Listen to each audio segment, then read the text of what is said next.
नमस्कार दोस्तों, नवरात्रि के अवसर पर आप सभी को बहुत बहुत बधाइयाँ। और मैं आज एक कविता पढ़ने जा रही हूँ माँ जानकी के लिए, जिसको लिखा है वरिष्ठ साहित्यकार और मेरे बड़े भाई के समान राजेश्वर वशिष्ठ जी ने।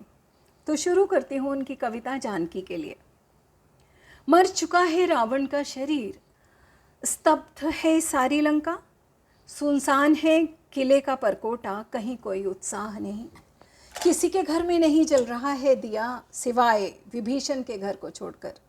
सागर के किनारे बैठे हैं विजयी राम, विभीषण को लंका का राज्य सौंपते हुए, ताकि सुबह हो सके उनका राज्याभिषेक। बार बार लक्ष्मण से पूछते हैं अपने सहयोगियों की कुशल क्षेम। चरणों के निकट बैठे हैं हनुमान, मन में शुद्ध है लक्ष्मण। राम क्यों नहीं लेने जाते हैं सीता को अशोक वाटिका से, पर कुछ कह नहीं पाते। धीरे धीरे सिमट जाते हैं सभी काम, हो जाता है विभीषण का राज्याभिषेक, किंतु राम प्रवेश नहीं करते लंका में, बाहर ही ठहरते हैं एक ऊंचे टीले पर। भेजते हैं हनुमान को अशोक वाटिका, ये समाचार देने के लिए कि मारा गया है रावण और अब लंकापति है विभीषण। सीता सुनती है इस समाचार को और रहती हैं खामोश, कुछ नहीं कहती, बस निहारती हैं रास्ता। रावण का वध करते ही वनवासी राम बन गए हैं सम्राट। लंका तक पहुंचकर भी भेजते हैं अपना दूत और नहीं जानना चाहते कि एक वर्ष कहाँ रही सीता, कैसे रही सीता। नयनों से बहती है अश्रुधार, जिसे नहीं समझ पाते हनुमान, कह नहीं पाते वाल्मीकि। राम अगर आते तो मैं उन्हें मिलवाती इन परिचारिकाओं से, जिन्होंने मुझे भयभीत करते हुए भी स्त्री की पूर्ण गरिमा प्रदान की। वे रावण की अनुचरी तो थीं, पर मेरे लिए माताओं के समान थीं।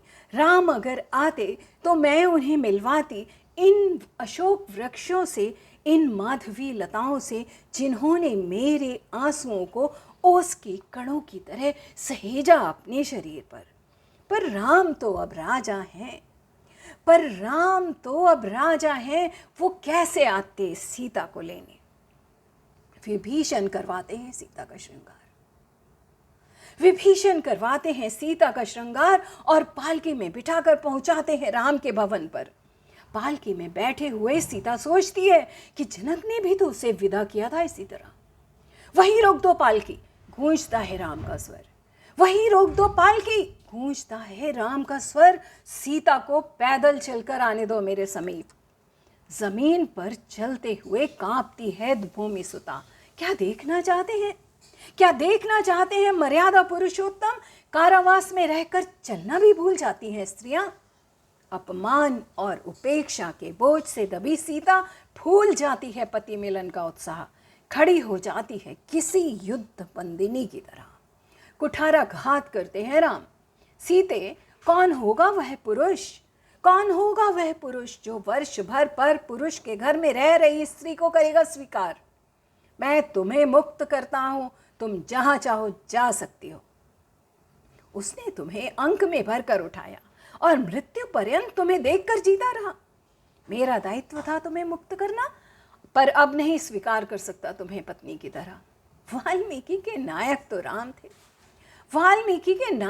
राम थे, वे क्यों लिखते सीता का रुदन और उसकी मनोदशा। उन क्षणों में क्या नहीं सोचा होगा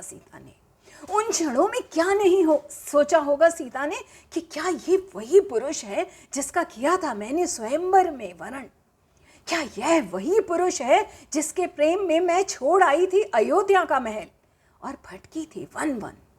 हाँ, रावण ने उठाया था मुझे गोद में, हाँ रावण ने किया था मुझसे प्रणय निवेदन। वह राजा था, चाहता तो बलात् ले जाता अपने रनिवास में, पर रावण पुरुष था, उसने मेरे स्त्रीत्व का अपमान कभी नहीं किया, भले ही वह मर्यादा पुरुषोत्तम ना कहलाए इतिहास में। यह सब नहीं कहला सकते थे वाल्मीकि, क्योंकि उन्हें तो राम कथा लिखनी थी। आगे की कथा तो आप जानते हैं।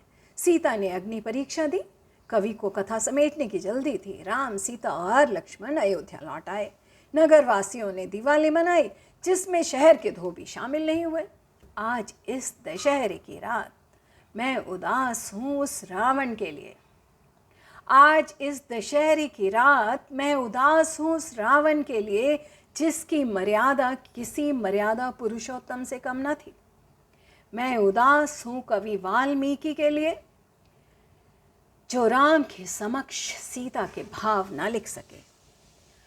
आज इस दशहरे की रात मैं उदास हूँ स्त्री अस्मिता के लिए, उसकी शाश्वत प्रतीक जानकी के लिए। धन्यवाद। तो दोस्तों, ये थी कविवर राजेश्वर वशिष्ठ जी की कविता। आपको कैसी लगी अवश्य बताइएगा।